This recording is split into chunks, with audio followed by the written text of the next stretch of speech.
उद्या होणारा मेळावा त्याच्या पूर्वसंध्येला म्हणजे आज जो काही मुद्दा पुन्हा एकदा मराठी आणि हिंदी संघर्षासंदर्भातला एका उद्योगपतीनं काढलेला आहे तो म्हणजे सुशील केडिया यांनी राज ठाकरेंना ज्या पद्धतीने डिवचलंय त्यावरून मनसेकडनं काही ना काही प्रतिक्रिया येणार हे नक्कीच.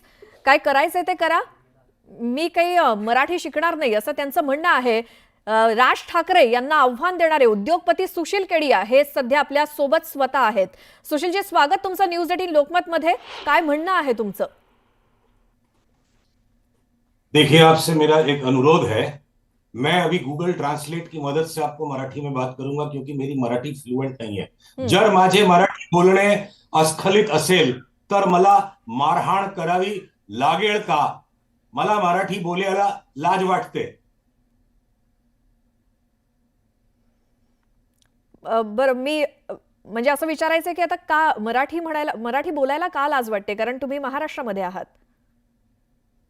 मैं अगर महाराष्ट्र में हूं तो कल कोई बोलेगा कि तुमको झुणका भाकर ही खाना पड़ेगा, तुमको मराठी खाना ही खाना पड़ेगा, तुमको मराठी कपड़े ही पहनना पड़ेगा. इसका कहीं अंत है क्या?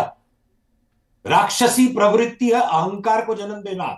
मेरे जैसे ही बनो, ऐसा एक धर्म है संसार में कि सिर्फ हमारा ही धर्म धर्म है, बाकी कोई धर्म धर्म नहीं है. और वो धर्म है टेररिस्ट लोगों का. और सेम मानसिकता यहां पर है कि अगर आपको हमारी भाषा नहीं आती है तो स्टेट छोड़ के चले जाओ. ताकत है तो पहले महाराष्ट्र. सुशीलजी, तुम्हाला एवढा मराठीचा राग का, एवड़ा तिरस्कार का मराठीचा? पण don't insist Marathi on me. My whole stand is, मैं मराठी में अगर फ्लुएंट नहीं हूं, आप अगर मराठी चैनल हो, मेरे को आपके चैनल पे लेने के पहले आपको माइंड में सोचना चाहिए था. आप, मैं अगर कंफर्टेबल नहीं हूं, पूरी तरह से फ्लुएंट नहीं हूं, तो मुझे एम्बैरेस होना जरूरी है मराठी बोल के? नाही नाही, तुम्ही हिंदी बोलू शकता, काही त्याला काही प्रॉब्लेम नाहीये. पण तुम्ही एक पहिला प्रश्न विचारताच तुम्ही ज्या पद्धतीने आक्रमक झालात म्हणून विचारलं की तुम्ही मराठीचा एवढा राग का? हाजी, मराठीचा इतका राग का तुम्हाला? आपण महाराष्ट्रामध्ये राहतोय, महाराष्ट्राची भाषा मराठी आहे, तर मग महाराष्ट्रामध्ये मेरे को महाराष्ट्र से अगर किसी तरह की नफरत होती, कोई तरह का सम्मान नहीं होता, तो मैं यहाँ क्यों रहूंगा? मैं यहाँ रहने में कंफर्टेबल हूं और इसीलिए 30 साल से रहता हूं. पर ये कहना कि हमारे जैसी भाषा नहीं होगी, हमारे जैसा भोजन नहीं होगा, हमारे जैसे कपड़े नहीं होंगे, तो तुम हमारा अपमान कर रहे हो, ये राक्षसी विचार है, ये मानविक विचार नहीं है. बरं, सुशीलजी, तुमची मूळ भाषा कुठली? तुम्हाला कोणकोणत्या भाषा येतात? मैं 6 भाषाएं जानता हूं और मराठी भी जानता हूं, उसमें फ्लुएंट नहीं हूं. मैंने ये आवाज आज ट्विटर पर इसलिए उठाई कि ये लोगों को डरा धमका करके क्या साबित कर रहे हो? जान से मार दोगे? बोलो, कहां आने का, मारो. कितने लोगों को मारोगे? आप ये थप्पड़ घूसे मार के ये जो आप आतंक फैला रहे हो. आतंकवाद का एक धर्म है, वो धर्म कहता है कि हमारा ही धर्म धर्म है, वरना और कोई धर्म धर्म नहीं है. और आप भी वही आतंकवाद कर रहे हो.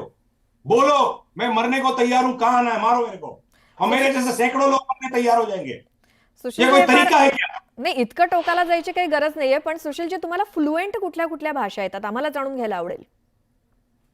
तो मैं हिंदी, बांग्ला, इंग्लिश, गुजराती और संस्कृत, ये 5 भाषाएं जानता हूं.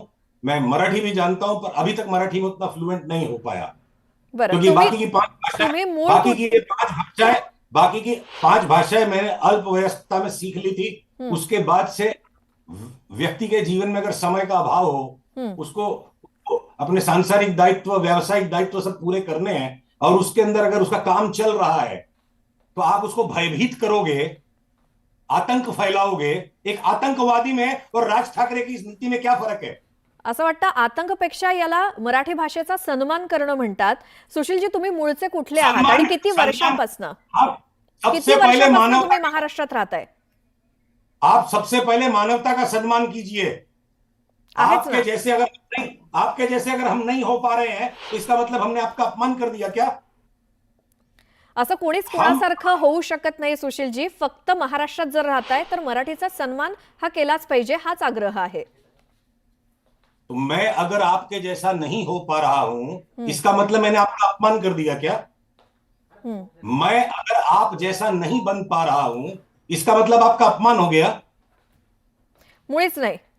अपमान फक्त मराठी संदर्भात आपण म्हणतोय, कुणा एका व्यक्तीशी संबंधित हे नाहीये. आपण फक्त भाषेसंदर्भात बोलतोय, कारण महाराष्ट्र हे राज्य आहे आणि त्या राज्यातली पहिली महत्वाची भाषा जर कोणती असेल तर ती मराठी आहे. म्हणून जर आपण महाराष्ट्रात राहतोय तर आपलं कर्तव्य आहे की मराठीचा आपण सन्मान केलाच पाहिजे.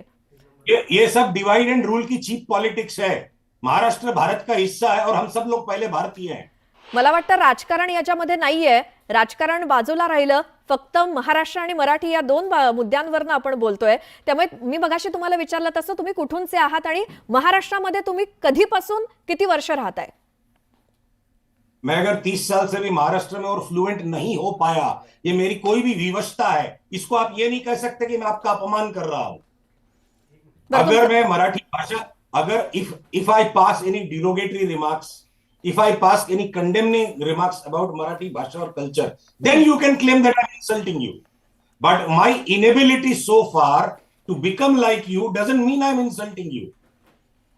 बरं, पण इथे तुम्हाला कोणी म्हणत नाहीये की तुम्ही इतके आक्रमक का होताय. पण ठीक आहे, तुम्हाला कोणी जबरदस्ती केली काय, म्हणजे काय असं घडलं की त्याच्यावरनं तुम्ही एवढे राज ठाकरेंना देखील आव्हान देताय? क्योंकि अगर लोगों को रास्ते चलते मारा जा रहा है, दुकानों में घुस के मारा जा रहा है और ये चारों तरफ माहौल बनाया जा रहा है कि अगर आप मराठी नहीं बोल सकते तो मराठवाड़ा छोड़ दो, तो आवाज तो उठानी पड़ेगी ना लोगों को. कोई ना कोई तो उठाएगा ना ये आवाज. ज्यादा से ज्यादा क्या करोगे? जान से मार दोगे? मारो.